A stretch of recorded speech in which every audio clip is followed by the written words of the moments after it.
What is up, everyone? Welcome back to Anfield Agenda. Now, you don't see Craig's beautiful bald head today because he is on holiday, but we have got the backup brigade. We have got your Anfield Agenda equivalents of Oxlade-Chamberlain and Minamino. Today, we've got myself, Chris, and Paddy. How are you, Paddy? You good, mate? I'm very good, my man. Very good. Happy to fill in the void while the Lord is off enjoying himself, rightfully so. And I'm sure we have a lot to discuss, and I'm looking forward to it. Absolutely. If you aren't already, make sure you're subscribed to the channel as well.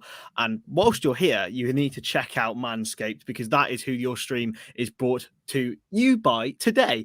It's the Power Performance Package 4.0 has launched in Europe, including the new Lawnmower 4.0, Weed Whacker ear and nose hair trimmer, Crop Preserver ball deodorant, which I know is one of Paddy's favourites, the Crop Reviver toner, boxer briefs, and travel bag.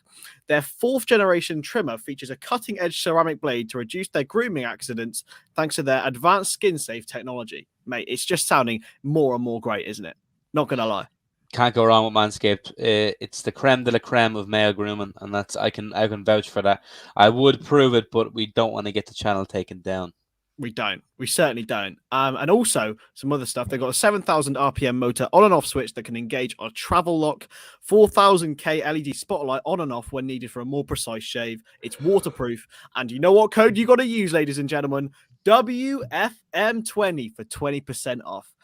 It's, Bash.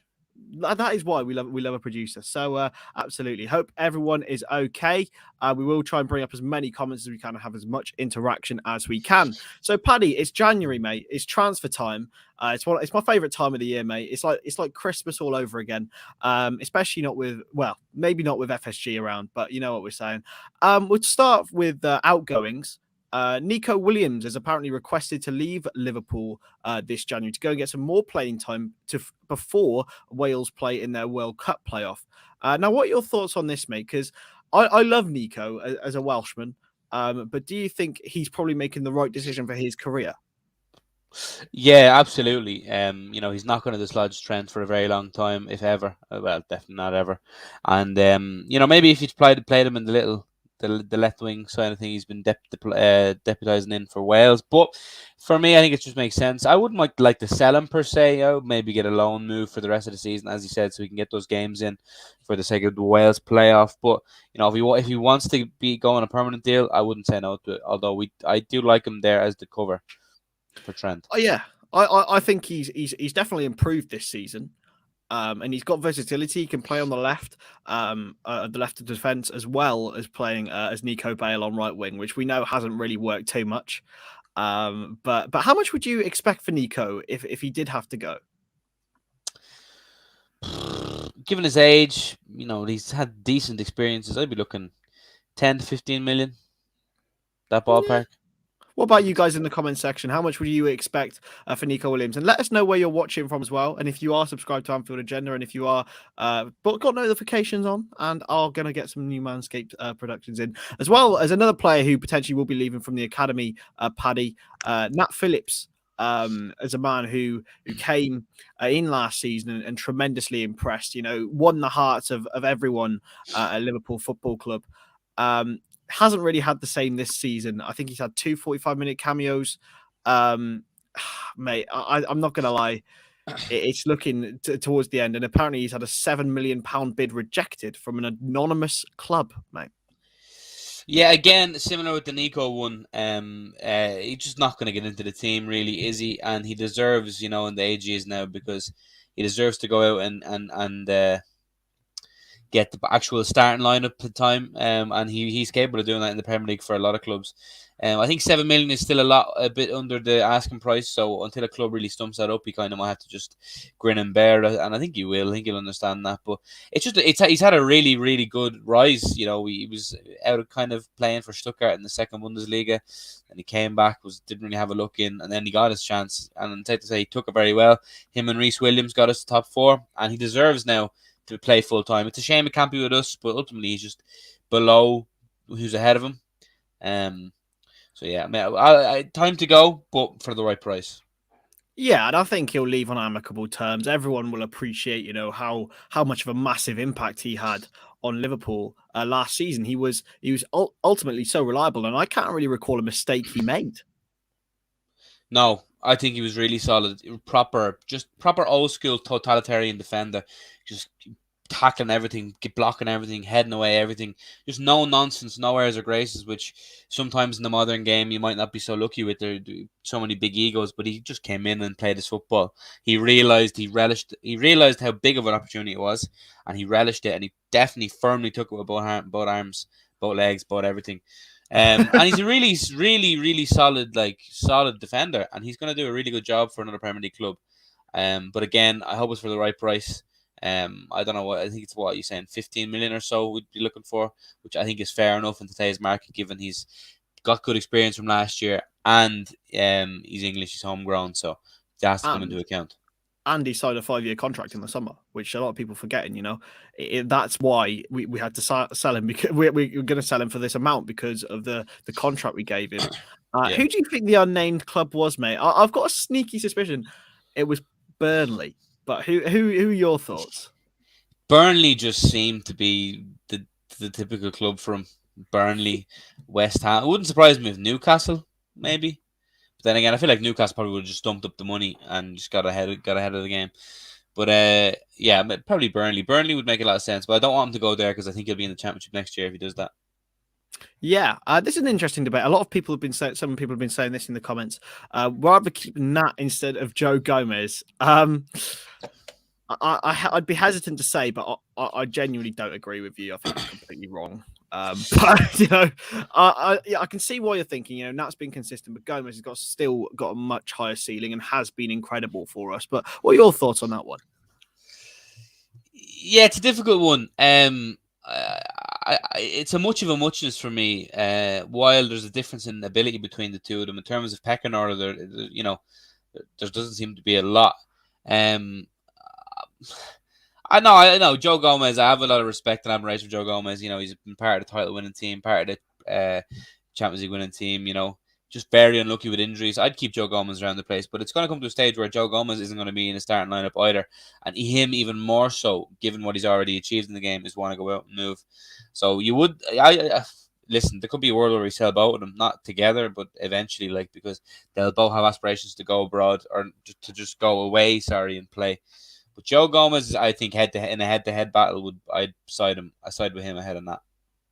Yeah, I suppose. I've got a super chat here from Ramadan. If you do want to get your super chats in, we do really appreciate them. Last January, it took an injury panic to get a couple of defenders in. I'm willing to bet it will take more injuries to sign a desperately needed midfielder. If we were going to sign a midfielder, I think we would have already done it. You know what I mean, Paddy? We've had that injury level, and we've had to stump up the likes of Tyler Morton to come in games away at Tottenham. I mean, would we have not already gone and signed a midfielder if we were going to? Yeah, that's the thing about this January market. We need instant sort of impact and stuff. So I think we would, if we were going to sign anyone, we literally already would have done it, or we'd already be really close.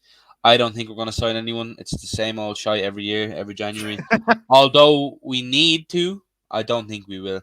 But yeah, I would love a midfielder in, but I think they're going to ride the battle with the midfields because we do have a lot of them. They're just going to just ride the wave. Yeah. I mean, in an alternative reality, Paddy, we'll move away from transfers for a bit. In an alternative reality, I would be sat here doing a watch along for Liverpool v Arsenal.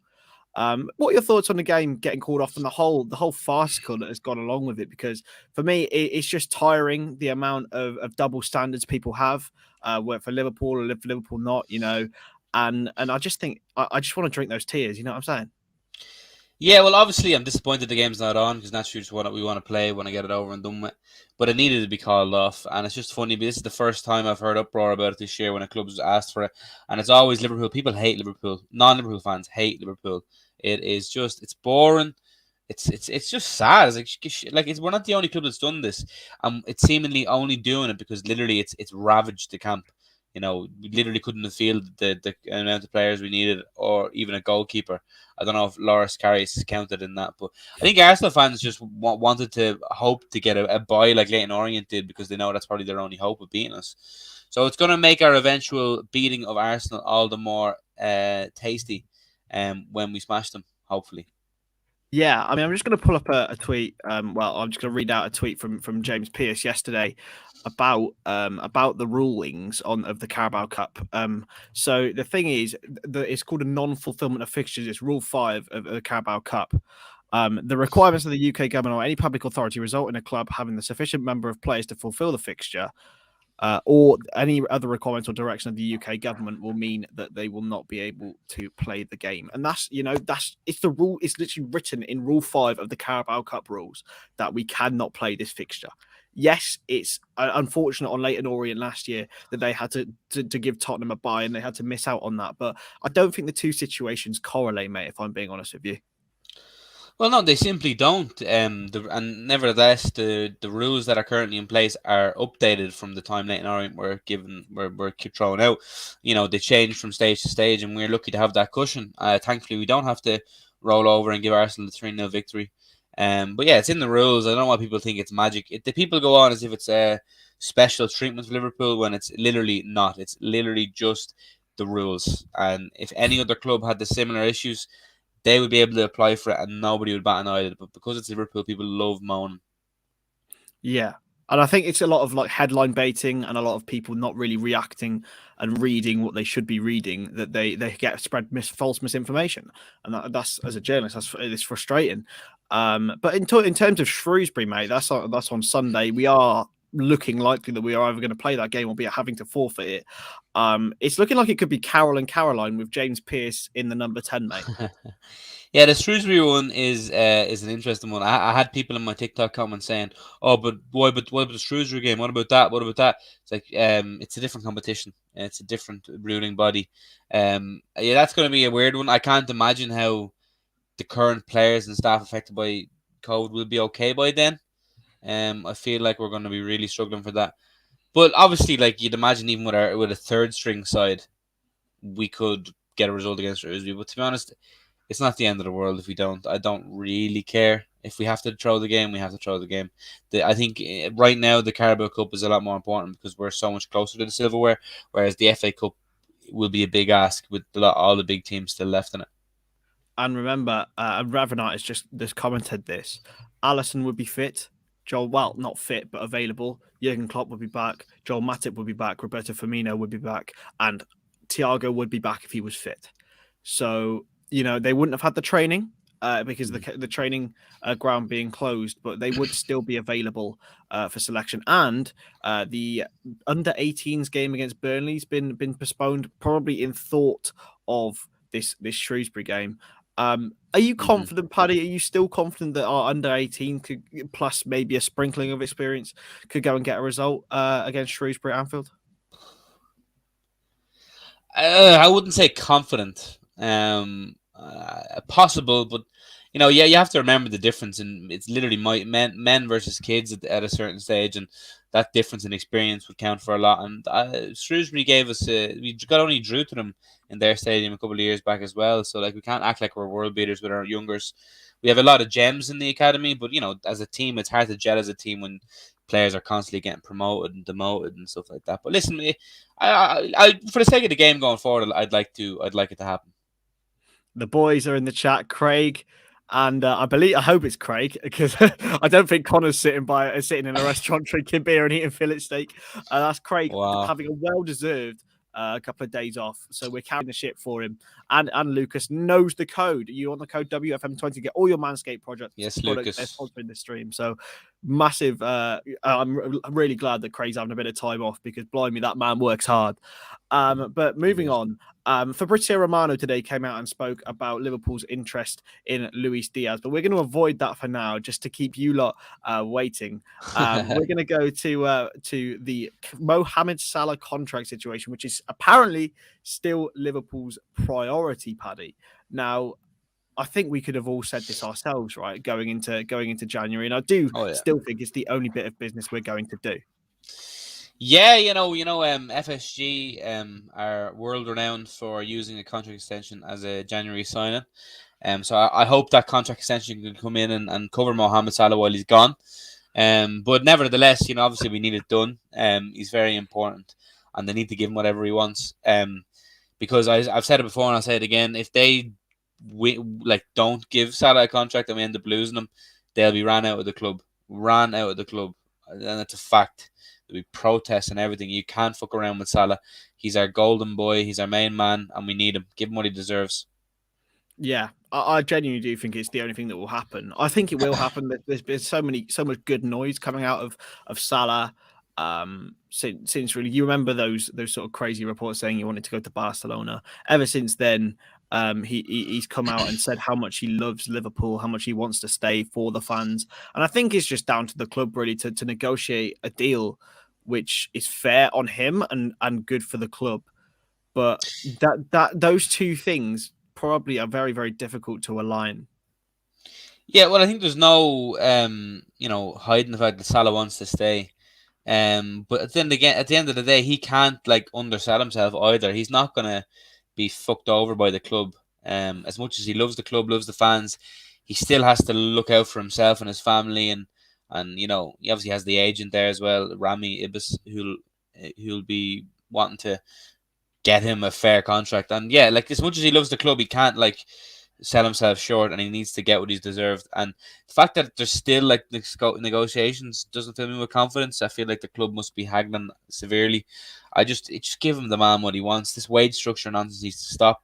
It's gonna be if the wage structure is gonna be ruined anyway in years to come with football inflation and different things. You know what I mean? It's just a matter of time. So just give the man what he wants, because unless they will be ran out of the club if they don't give him a contract. Can you imagine what we'd be like without Salah and where we'd be? Well, I think the stat is that he's won more points than anyone else this season. I think he's not more percentage, but he's won more points than anyone else as an individual player with his goals, which is ridiculous. I mean, I think Rafinha's scored a higher percentage of the Leeds goals than Salah has Liverpool's, but not in terms of winning points. It's just the man this season and every season. I mean, we even saw it in a quite poor performance against Chelsea. You know, he came and he just decided to do a goal. I saw someone tweeted that he just sort of had this instinct that he just wanted to turn it on, and he did. He put it down near post. Everyone was mugged off. Mate, he's just incredible, and I 100% agree with you. But what happens in a world where FSG and Liverpool don't offer Mohamed Salah a new contract? Well, that's the world where there'll be protests to get them out of the club. Out of the club, there is no excusing it. They, no matter what sort of yarn they come out with, and would say he needs to get when he deserves when he's my God, it's such a no brainer. It's scary, and it's not like they're putting the money in elsewhere. It's not like they can say, oh, but we need it for this. Obviously they're redeveloping the stadiums. Yeah, fair enough. But I'm talking on a transfer basis. They have the money, give it to them. It's such a no brainer. But I reckon they're just keeping it for the end of January when we've done no business, and it'll just buy them more time and win us all over. Yeah. Another super chat from Akash. Thank you so much for this. If you do want to get your super chats in, you can do. At this point, I will welcome any signing. The squad's getting stale. Midfield needs dynamism. Forward line needs to be strengthened. FSG has screwed us. I wouldn't say we're in this big a crisis, but I would say that investment is needed to make sure that progress is consistent. And at the moment, we're looking at players who have got 18 months and 6 months left on their contract and not getting much profit for them, Paddy. I mean, if you look at it, we've got Oxlade-Chamberlain and Keita who have 18 months left on their contract. Salah's got 18 months, Firmino, Mane, Origi's got 6 months. It doesn't show much forward planning for a organization that prides itself so much on forward planning. Yeah, there is very few players in our squad that will be sold on for profit, but I think that's also down to the fact that we've kept a lot of them for so long. I don't think there's any. We've got value out of them too, give or take. I think someone like Keita, we signed him for a lot of money, and he's definitely underperformed to that value, but he's just been very unlucky with injuries. Same with similar with Ox. We'll lose money on them, but we've got service out of them too, and if we can maybe get both of them into a bit of fit. I think, as we discussed before on a different show, selling Ox, we sell him one of them anyway. I know people want to sell both of them. I'd sell Ox, get maybe 10, 15 million or something like that while he has a year or so left. Get a few quid for him, because there's a big danger that you could lose him for nothing, especially if he gets another injury. I watched a bit of Sky Sports earlier with Carve Solokol and Darmesh Seth, who I mean, the amount of times, by the way, I'm just going to shout out Kaveh Solokov. The amount of times he squeezed Aston Villa in a sentence when talking about Steven Gerrard and Coutinho. I think I counted 17 times in one sentence he said the words Aston Villa, which is ridiculous. Okay. But we'll go on to what another thing that they talked about. Todd Cantwell, Paddy. It just seems a little bit depressing, really. A man who's played twice for Norwich this season. In the Premier League, started 2 games for Norwich. Dean Smith doesn't want him. Newcastle, the main club, in for him, but apparently Liverpool are interested as well. Nah, he's not. He's not for me. He seems to have attitude problems. He seems to just not want to, put the work in. You could say if you give him a new like coming into Liverpool could be maybe something that would make him. I don't know. Like then again, though, for 15 to 20 million, I'm not going to say no. I'd either be like yes, just for the sake of having someone there. I would say yes, and he's relatively young, so you wouldn't be losing exponential value on him, even if he does play poorly. But yeah, for me, yes, in terms of just for the sake of having someone, but no, in terms of I'd rather get someone else. Mate, are we setting the bar too low? Yeah. Are we setting the bar too low? A man who can't even start for Norwich City. Yes, the bar's on the floor. 3 years ago, he was good 3 years ago for Norwich. He's a good championship player, but he hasn't made that next step up in the Premier League. Like, yeah, I mean, look, I would happily support Todd Cantwell if he came to the club, and we all would. But at the end of the day, this is not where we should be looking. Okay, and yes, we signed Robertson for 8 million from Hull and that, but he played regularly. Todd Cantwell can't even get a game. That is literally you can't get. I'm sorry, in the Premier League you can't get lower than that.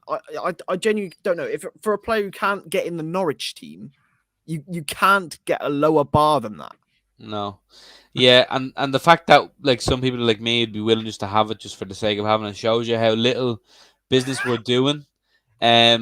He's looked good in times when I've seen him play, but he just seems to have down tools while playing for Norwich. And it's evident by Dean Smith not having a bit of him. Maybe he needs just a move, like a squad player at a big club, but does he deserve it? Maybe not. But again, for me, just do it. Yeah, why not? Just for the correct. It'll never happen, but yeah, I just want to see new people. Just for the social media announcement, Paddy. Yeah, absolutely. Just for the social media bang, for sure. Funny story, funny anecdote about Todd Cantwell. I used to go to school with this Leeds fan, and it was when Leeds played Norwich in 17-18, and both in the Championship, I think. And he came out with probably the worst tweet I've ever heard, Paddy. Right. And it was Todd Cantwell, more like Todd can't play football well. Yeah, I know. God. I know. I still reference it to this day because of how bad it is. That's just shocking. Do you remember Ibrahima Dominate? Yeah. Actually, no, I'm lying. No, I do definitely. Oh wait, what? Oh yeah, no, that was terrible. Yeah. I was like, who the hell is Ibrahima Dominate? It didn't click for a second there. But yeah, moving on to some more of the main stuff. Felipe Coutinho, as we were talking about earlier, linked back to a move to the Premier League. He's been rumoured to come back to Liverpool for the last 3 years, purely because of football romanticism. We'd all love to see it in sort of a storyline point of way. But it looks like Aston Villa, with Steven Gerrard as their manager, are going to get him in on a loan to buy deal. Do you think the deal's a good one for Aston Villa? And do you think Gerrard's the right manager for him? It is an absolutely sensational signing for Aston Villa if it goes through. If anyone says otherwise, I'd want to check the brain. Regardless of the Coutinho they're buying, to get a player of his stature, he went for 160 odd million not so long ago. Do you know what I mean? Just to get him immediately rises their stock again. He's a no-brainer. He's worked with Gerrard, and I honestly think I would love him back at Liverpool. I've said it before and I say it again. Yes, it's me being a football romantic, but I also just think that I don't think he'd start for us by any means, but to have that little magician coming off the bench would be something that we lack tremendously. I also think he'd have a great link up with with Thiago and stuff. They've played together for Bayern.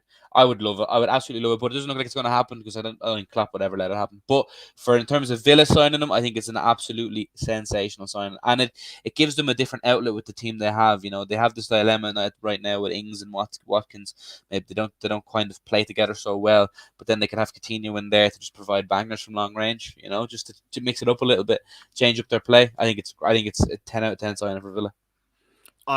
The only thing that puts me off him is his wages. He's at the moment. He's currently excluding Antoine Griezmann because he's on a loan to buy deal at Atletico. He's the highest paid player at Barcelona. You know, is he really? Yeah, more than De Jong. Yeah. So what's he on? Like 350, 400? 400 a week. I know. How's that working then? You take a comprehensive cut out of that. Barcelona, even if Villa pay 150, that's saving Barcelona the money, and they still need to register Ferran Torres, and that's why they're very, very keen to get rid of Felipe Coutinho. So it clearly says how much of a state Barcelona are in. They're needing to offload players, but look, surely that would play a little bit of a thinking, because there's been. It came out yesterday that it was almost guaranteed. It's come up today that it's maybe going to happen. But will the wages provide a little bit of a stickler in that deal, mate? Well, yes. Jesus, when I was talking about, I did not realize he was on quite that much, and obviously Villa won't pay at all. But like Villa do have a lot of money, and it's a loan to buy option. I feel like just for the sake of loaning him for 6 months, just to have that experience, you never know. And then if it works out, then you buy him. I think it's a no-brainer. It's like try before you buy. Yeah, you're going to give him a few wages, but you're getting Felipe Coutinho, a player that, first of all, to be on 400,000 shows you the player he is and was. He was unbelievable for Bayern, so maybe he just needs to change the scenery from Barcelona. I think that Barcelona move was just rotten from the core. It just never worked for him. I just think, it's hard to turn that around. But a change of scenery in the Premier League, where he'd be the main man in the team, which I think he thrives off. He thrived at Liverpool for that little period of time when he was dynamic. He was unbelievable. I think in terms of, regardless of the wages, could be a stumbling block, but I think in terms of a playing point of view, he would run the show for Villa. He would be an inspirational signing and could propel them into the European places. I show you your Watkins, Buendia, and Coutinho. I think that's one of the best front threes in the league, mate. If they're all on form, you put them in there plus Danny Ings, and then Bertrand Traore in there, who can provide a little bit of individual brilliance on occasion. That's a very, very threatening, attacking quintet. And you know what? You tip Villa for Europe with that, surely. Absolutely, 100%. 1,000,000%. I think Buendia, he was this close to going to Arsenal. I think people maybe, because a player goes to a certain level of club in their eyes, they associate the level of club with the level of player. That they think, oh, well, if he's there, he mustn't be not any good. That is they have an unbelievable team. They have a couple of things to tweak. I think Matt Targett's been stinking up the pace a little bit lately. I think Marvelous Nakamba, I know he's injured now, but he's been doing great for them. And I look at Villa now as a little bit of a second team. I don't even care about saying it, because I want Gerrard to do well, and Gerrard doing well only benefits us as Liverpool fans in the long run. And I'm tipping them for Europe if they can pull off Coutinho. Honestly, even anyway, I think. But no, definitely with Coutinho, and I'm sure they have more business to do because they do have the money. Yeah, I mean, people forget Coutinho's a winner as well. He's won 2 Copa del Reys, 2 La Ligas, and a Champions League and a Bundesliga, mate. That's a pretty good resume for a man who's now not even wanted by the club he's at. And I mean, surely that mentality is good for the likes of Chukwuemeka and Ramsey coming through at Villa. Yeah, I think the only place he hasn't won anything is Liverpool, right? Yeah. So that's a similar story of the last one. Yeah. Oh, well, Espanyol as well, yeah. But no, it's a no-brainer from a footballing point of view. And I think the Villa links could even, it's just, Gerrard's there, it makes sense. But to anyone he comes in the Premier League, because I think it's touted like Newcastle as well. Newcastle would make even more sense, I think, because they have so much money to throw at it. If Coutinho had a choice, it's a tough one though. I think he picks Villa though for the familiarity of Gerrard, and they're in a better position.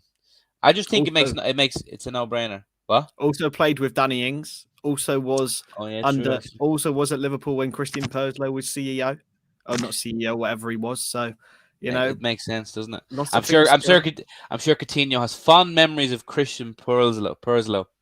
What a man. Yeah, definitely not. Moving on to the main story of the day. You've waited half an hour for it, so I may as well crack on into it now. Luis Diaz has been, I think his Mark Vickery, his name is, this morning on Sky Sports News, said that if the deal is going to happen, it will happen now. Paddy, it's been come out and rubbished, but Luis Diaz in January, what are we saying? Oh well, I would love it. I've been a big fan of his ever since I heard the rumors yesterday. But no, genuinely, like obviously, I'm not gonna. I haven't watched every single Porto game. I've seen him in the games he's played versus us, and he just looks quality. He reminds me a lot of Luis Suarez at Ajax.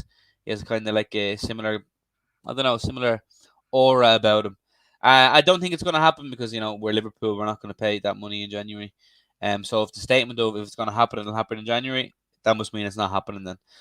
Which pains me because he'd be perfect to come in right now.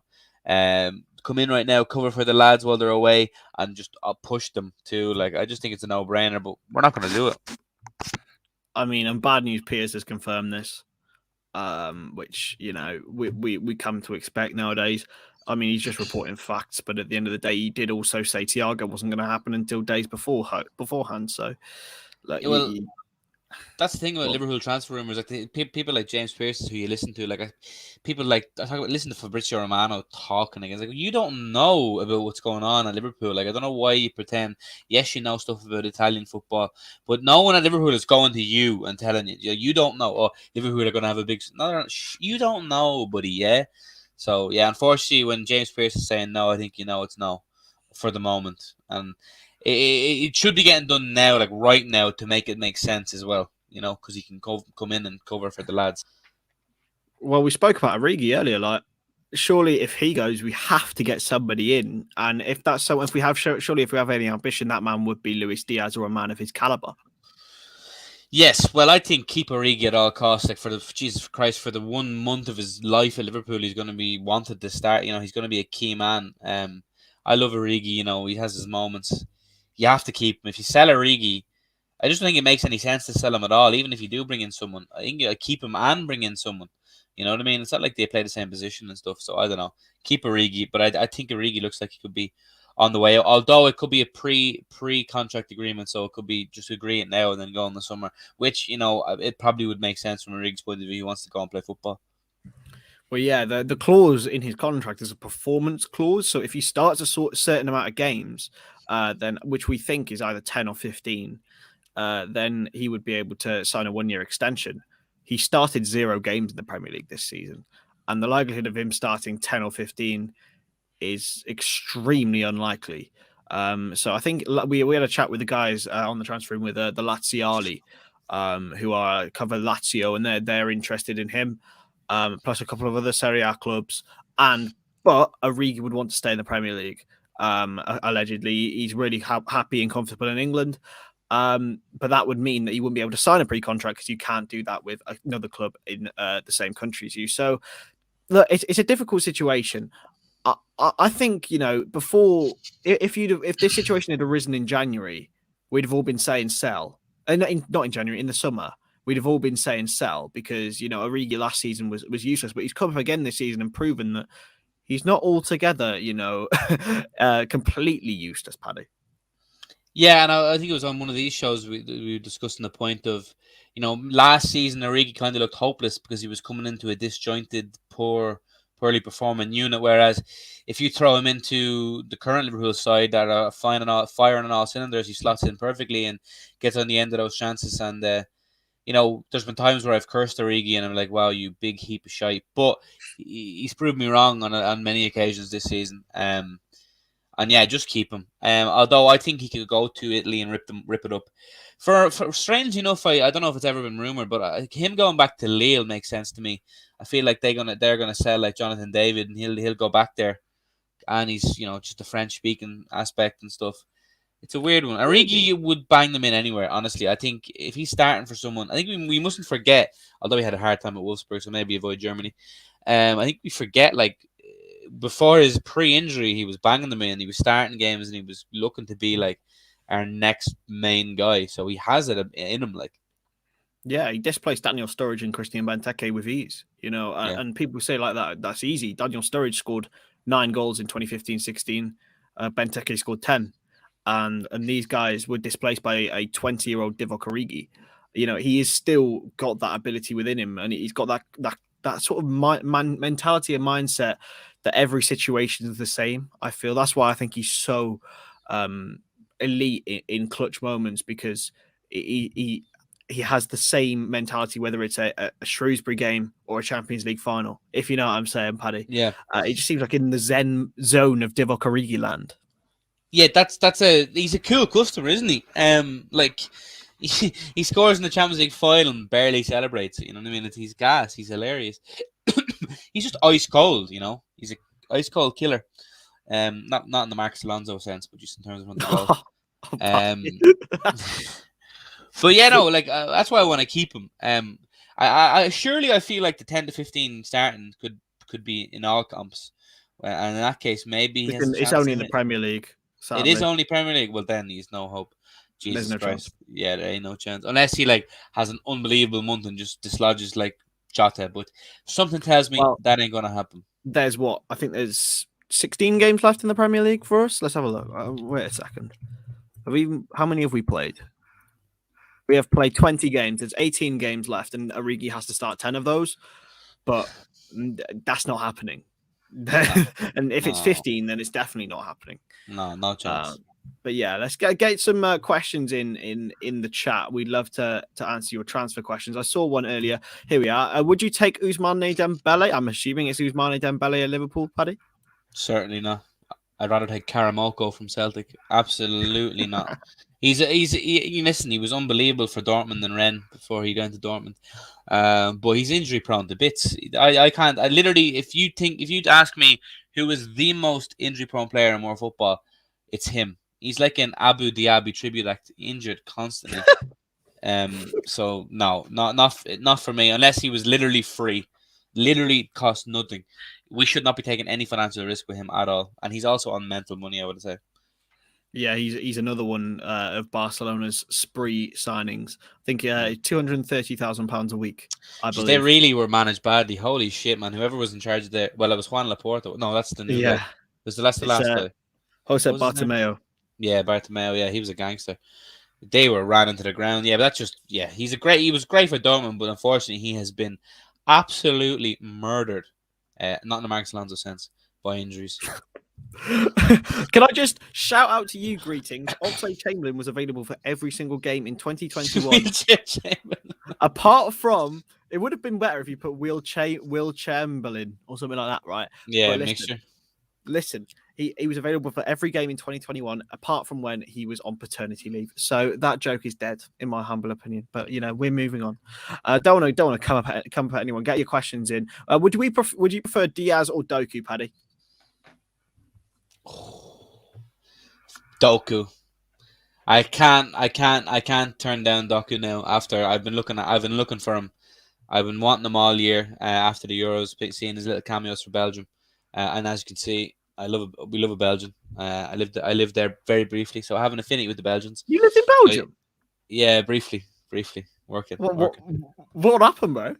I was working in an Irish bar.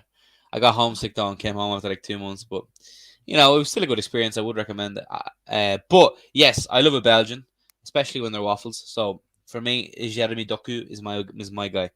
And I think it'd be cheaper. So FSG, you're welcome.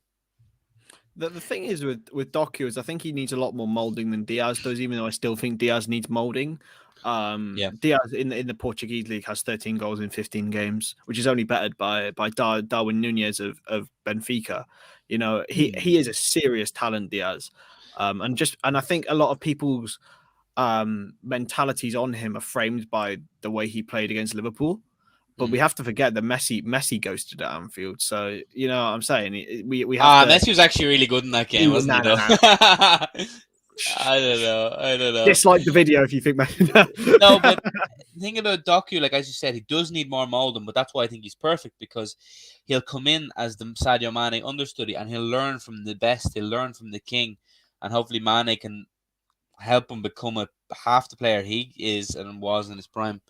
That's why I don't want to sell Mane. I want to keep him, get Doku in, use Doku as his understudy, a bit like Costas and Robbo, and he's going to learn from the main man who was made for a Klopp system. And we mustn't forget how good Mane was even before in the early Klopp days. Getting us top four, and he was quality in that 2015, 16, 16, 17 era. So that's why I love Doku. I don't know what his transfer market value is. I reckon we'll be looking at about 40 million euros or something like that, I'd imagine. But I think I love him. I think he's quality, and he just plays so similar to Mane, as cliche as it is. He really does. Yeah. Kamaldeen Sulemana is a really interesting one. You know much about him, Paddy, because I watched him for Rennes a couple of times this season. He is so quick. He is rapido, man. And there's a great article on First Time Finish about him. Shout out to a couple of guys, firsttimefinish.co.uk, I believe. An article on Kamaldeen Sulemana, and it's going to be really. Are you going to watch any of the AFCON, Paddy? I might watch a couple of Egypt's games and Senegal's games just for the sake of the Senegal lads. and Guinea are actually in the same group. I'll watch that. The Naby Mane. That'd be actually interesting. No, I'd be lying if I said I am going to watch a lot of it. I might watch the final. Like I hope it's an Egypt Senegal final. Egypt are pretty shit though, but I do tip Senegal to win the whole thing. Obviously Algeria and Mahrez will have something to say about that. I'm currently just watching Liverpool take their penalties against Cardiff in the 2011 Carling Cup final. So hopefully we can get back to Wembley.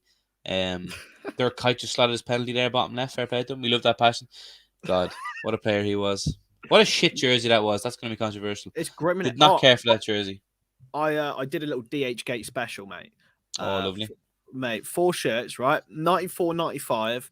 Robbie Fowler on the checkered one. Do you know the 4 checks? Yes.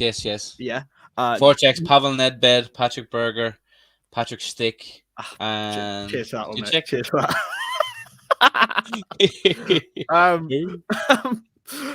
The yellow one from the year after with John Barnes on the back, insane kit. Yellow 0405 away kit. I think we wore it at Juventus. Or no, might not. No, Leverkusen it was. I think. Luis Garcia on the back of that one, and Luis Garcia, who is also if I put it over there, I've got actually a signed photo of Luis Garcia right there. Ghost goal, mate, ghost goal signed, and God, the 08 to 10 home shirt with Torres on the back. Yeah, that I think that's honestly for me, I think it's my favorite Liverpool kit ever. Oh, I don't know, 17-18 home. Unreal. I actually have that one. Yeah, it doesn't fit me right now. But we'll get back to it. With Wijnaldum on the back. Wijnaldum, Liverpool, man, New Balance were extremely underrated. They had a couple of shockers. Don't get me wrong. The Warrior days were even more. The Warrior days were bad, man. They were awful. But it's funny though because we had that great season with Suarez, and like he made that hideous away jersey. So more tantalizing with the performances he put into it. Although when I see that jersey it's like the white with the red little trim and then all the bits on it. But that reminds me of Christian Bull, and I cried my eyes out after that game. So it also reminds me of going to Old Trafford and spanking them though. So very true. Yeah. That was a happier memory. Much happier stuff. I don't actually know what happened with this because we at the transfer room heard so much about Abdul Fattah Wissahaku. Oh yeah, in the summer. I don't actually know what happened. No, nothing's really come out about it. Even Football Manager had him transferred to him at some point. Yeah, we've got 15 minutes left of this stream, so just get as many questions in as you can. Paddy, what's your favourite ever Liverpool kit? If you had to have three kits to make your dream Liverpool trio, what would it be and why? Like, does it have to be a home and away? Obviously, home, away, and a third, but you can have 2 aways. Favorite home, definitely 08 to 10. That one, the Carlsberg with a little. Oh, then again, yeah, no, it's got to be that Carlsberg with the white, but there's also the other Carlsberg. Oh my God, this is really tough. Away would be the current away one. I think that's just the cream one. Oh, Is that the third, the cream one? that's I the think the home cream, one. The away one, yeah. the cream one, and then for the third kit, I'll go with another. That's really difficult, you know. It is a I little bit. I might go with that. No, I can't say that. That's controversial. You I, gotta be careful, man. I don't know, man. That's really tough because the away kits don't really stand out as much. I'm trying to think of the performances we had in them. You know, that orange one we had that year. Not so much because it looked well, because we absolutely smashed everyone we ever played in it. So just for the vibes and the memories, maybe that one. I got Mo Salah on the back of that one. Mo Absolutely. Salah. Mo Yeah. Salah. Oh yeah, I've seen you wear that actually. Yeah. Yeah. I mean, Yeah. was it Marymore or Mary? What's her name? We smashed down like 7 or something. Oh yeah, Can't remember. Maribor. Marybor. Marymore. Yeah. I'd probably go 17, 18 home. Definitely, I just love the cherry red. I think Yeah. all 18, 19 home has got a lot of good memories, and I do love a collar on a kit, mate. I do I love a don't lot of. like that one. I have it. It's Oh, a great memory. I don't. I don't. It fits so weird. It's really like because there's like it's a circular like cut on the yoke, isn't it? So I really can't. yeah. I wish we could think of better away kits, man. I'd probably go for the 18-19 purple away kit purely because of that Southampton away game and just the limbs that were there. I mean that Mo goal and then him taking his top off and looking absolutely ripped, boy, like that made every man feel depressed. Actually, I've had my one. Yeah, but you're right about that one. I think it's the 07-08 third kit. It's like a turquoise green. Yeah, I've got that as Black well. collar. That's Yeah. 0809. That's 0809. That's I remember we Mascherano. played I got on that. we played Standard Liège in the Champions League qualifiers in that kit. I remember watching that. Fellaini played in that game. Jessica. Yeah. Yeah. Man, I tell you, Fellaini became somewhat of a meme, but he's a solid player in his times. He's still He always. really I was. think he's Shandong Luneng now. He plays for Shandong. Knowledge. Long Shandong. Shandong. Have you got a big Shandong? Big Shane Dong. Shane Long. We've gone from Fellaini to Shane Long in 30 seconds. That is impressive, Mate. What on earth is this take? It was horrible. It was great. I get what he's saying because it's an acquired taste. It's kind of that mad. It's nice almost, but obviously I can't like a United jersey, you know. I thought it was vile, mate. I'm not gonna lie. Every time I saw it, I thought they were. Really? Thankfully, they didn't do much in it, so fair play to them. That is true. To be fair, they did get to the old Europa League final, though. Bless them. Oh, Bless what their happened there? hearts. I wonder what happened. Best our little cotton socks. Ah, bless them indeed. We got some questions in here. Would you take Nicola Barella at Liverpool? Yeah, but it's never going to happen. He's going to become their captain, right, and just like do bits for them for years. He's an Inter boy, right? You know, so yeah, I would, but it's not going to happen. Yeah, I'd 100% take him. I think he's the sort of carbon copy of a Klopp midfielder. Like if you could create a Klopp midfielder, I think the closest you could get between Nicola Barella and Jude Bellingham, to be honest, the two playing styles there are perfect. What do you think about Anthony as a Mo Salah understudy? I mean, Anthony from Ajax. I can't profess to have watched a lot of him, Paddy, but what are your thoughts? Great footballer. I've seen bits and bobs of him and David Neres. You know, Ajax always produce absolute belter of players, but Anthony's a great player. He's as an understudy to Salah would be to have him as an understudy would be luxurious. Would spell the end of my man up here, Takumi Minamino, but that's the sort of level we should be aspiring to. Have an understudy of that quality in behind everyone. City could go out and sign him tomorrow, not bat an eyelid, but Liverpool would probably take about 7 years to scout him and sign him when he's 500 million. A bit like the time we passed up on Erling Haaland as a youngster, as Salzburg, and now we'd love to sign him for money. Exactly. He has got 6 in 14 in the Eredivisie, and I know we shouldn't just look at goals as stats. But with Diaz having 13 and 15 in a much better league, the Portuguese league has improved drastically in the last few years. With the performances of Porto, Benfica, of Sporting Lisbon in Europe, you can just tell how much better that league is getting because of the amount of elite young talent coming through. I mean, there's a reason why they're one of the best teams in the world at the moment, Portugal. Well, I've watched them in person in Dublin, and they weren't one of the best teams that night. Ireland should have won. I It's think they're because going of to Gavin bottle. Bazunu. That's why. Oh, Gavin Bazunu. Yeah, I think. Yeah, you're right. That's true. The Eredivisie though has also improved a lot. It gets an awful lot of slack, but they always have.